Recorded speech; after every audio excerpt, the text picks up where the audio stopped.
this was what everybody wanted. Star Wars was a monster hit, as we all know, and suddenly everybody in town wanted blue screen miniature visual effects.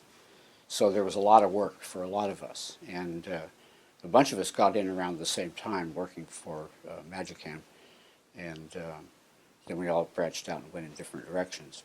When Star Wars hit so big, they decided to make it a feature film and scrapped all the stuff they'd been doing and started again.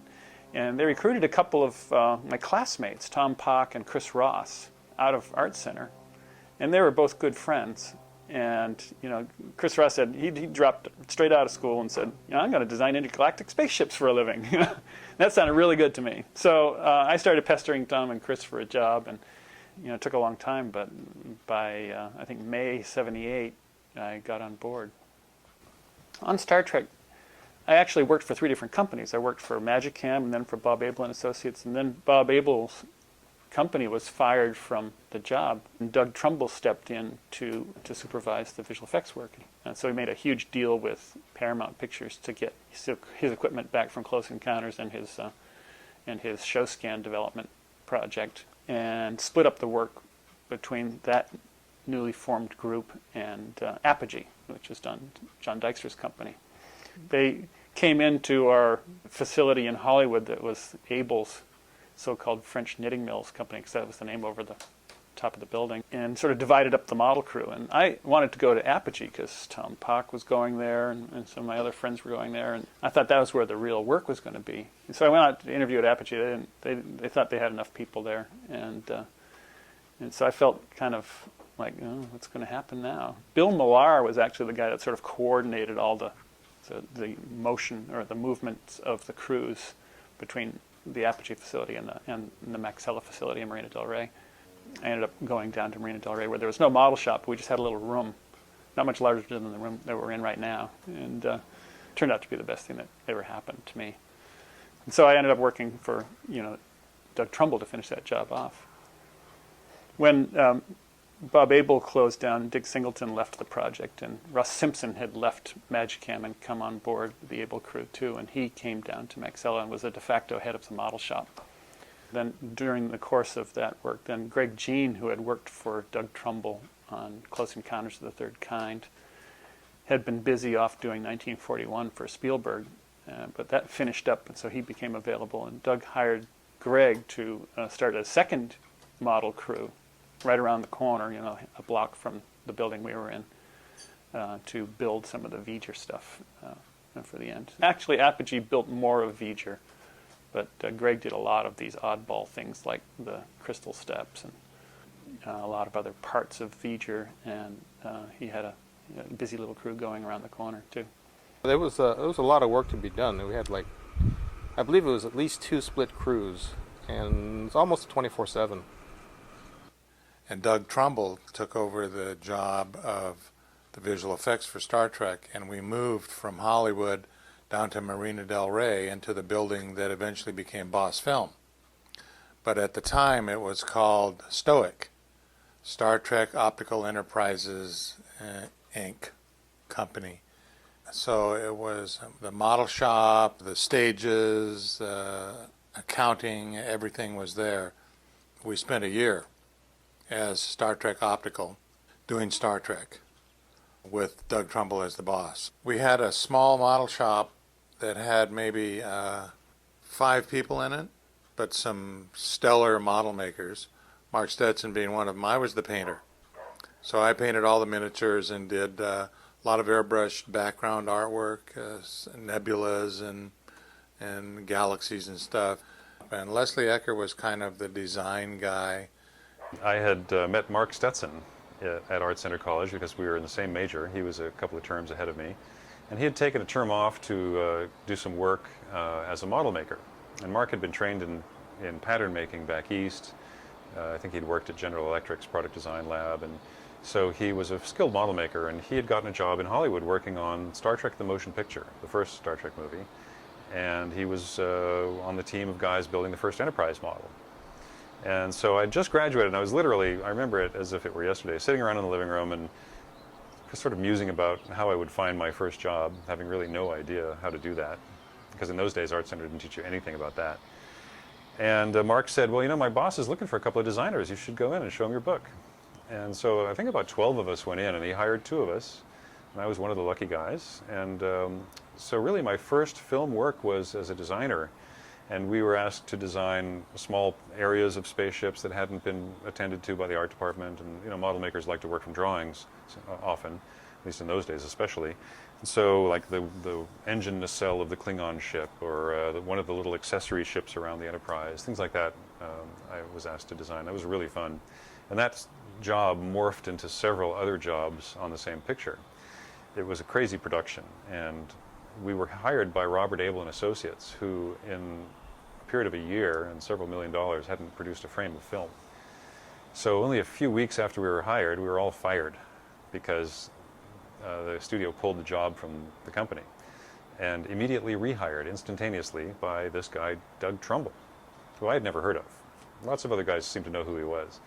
So we were all gathered together and all told, I got good news and bad news. The bad news is you're all fired. The good news is you're all hired. I had talked to Grant, and he hired me for Star Trek the Motion Picture. And so I went over there and worked on, you know, most of the models were built, they had been built at Magicam originally when it was under a different company, and then when Trumbull took over, they went over to another shop. And so I'm not sure that sort of the disposition of these models, but the Klingon ship had been built for the most part, and it was beautiful, but the nose, the front of it, had just no detail whatsoever on it. It was just completely sort of clean. It had some paint detail. And the top dome area was, the bridge had 3 little windows painted on it, so there was nothing on it. And they wanted to do a shot where they're going to go full wide and then come all the way, push all the way into this dome that was a bridge, and it was 1 inch in diameter, the little hemisphere. And so Grant gave me that, and he said, just do really fine detail. And Grant had put some windows that were backlit in there, and I just did incredibly small detail on that thing. And they decided not to do the wide shot. They just started really close. And so that's what's in the movie, that little dome that's full screen is this big across. And I actually used parts I got from Dennis Schultz, watch parts, vacuum tubes back when they had vacuum tubes. Vacuum tube parts, there were little metal rings, and they were very sharp, you know, very crisp detail. Did that. And I did a lot of detail work on it. Worked on V'ger. I wasn't really good at the V'ger stuff, though. You know, the organic stuff, that wasn't my thing. So worked a bunch on, you know, worked on Epsilon 9 and the Space Office Complex, added some detail to that, and whatever sort of came my way, you know. And I think I painted some, you know, I was doing some painting, I think. It's been so many years, I'm not sure exactly. But I met a lot of, you know, Grant was a fantastic boss, Grant McCune, and Dykstra was great. Everybody was great. Everyone was so nice to work with back then. I met Doug Smith. He was a DP shooting miniatures. We're still friends to this day. And did work on Spock's space pack when he flies into V'ger. But we worked on Epsilon 9 with Gary Rodebeck, and me and some other guys on Epsilon 9. Apogee had bought their own plastic injection machines to make the, it's like a series of trust work. We did V'ger. We did maintenance work on the Klingon ship. We didn't have the Enterprise there. We didn't do that there. Those were the main things we worked on. So we ended up working on the Enterprise, which was the main model, and the Klingon ships. The Enterprise took about, from the time they finished the model making, which actually went on while I was painting, took almost 5 months to paint.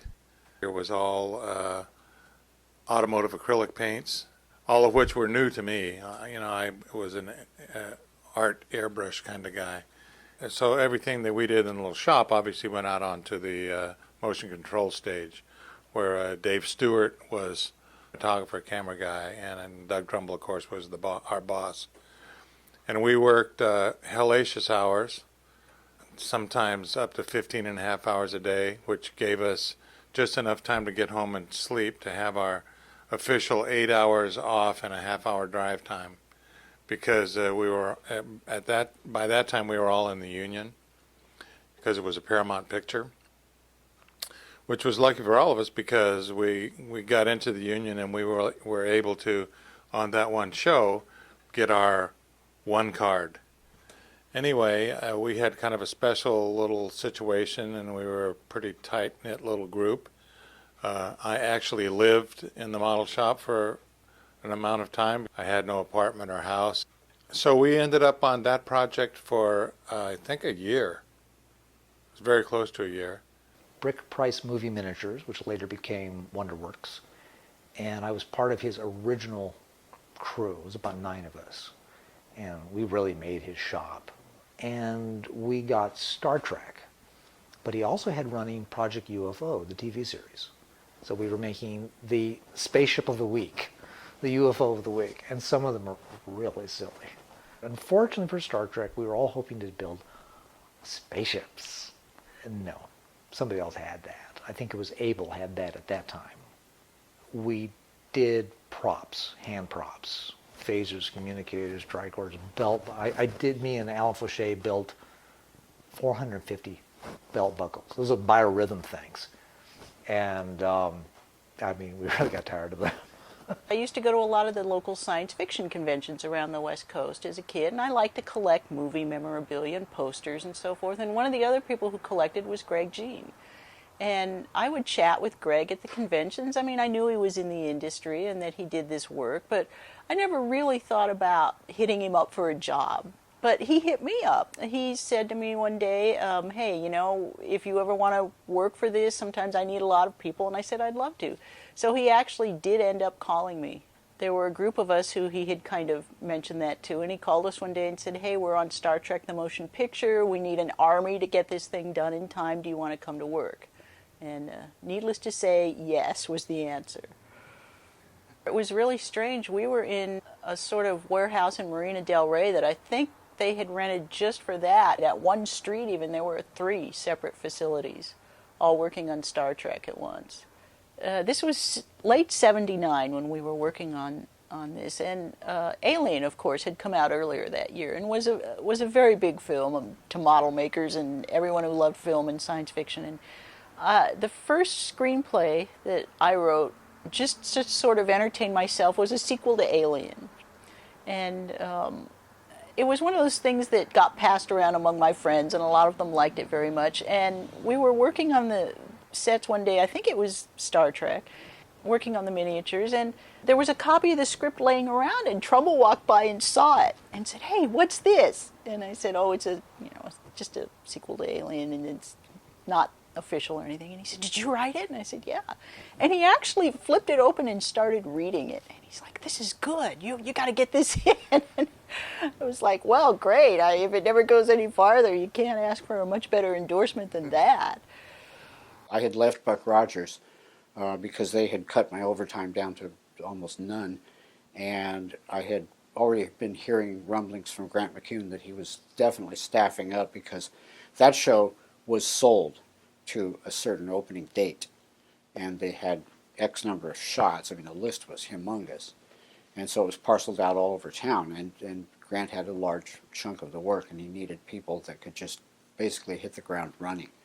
So I promptly left Buck Rogers, and I had my last day was a Friday, and my first day at Apogee was Saturday. So that was kind of basically a 7-day-a-week deal from the day I hired on, which was sometime I think in August, all the way up to opening in the theaters.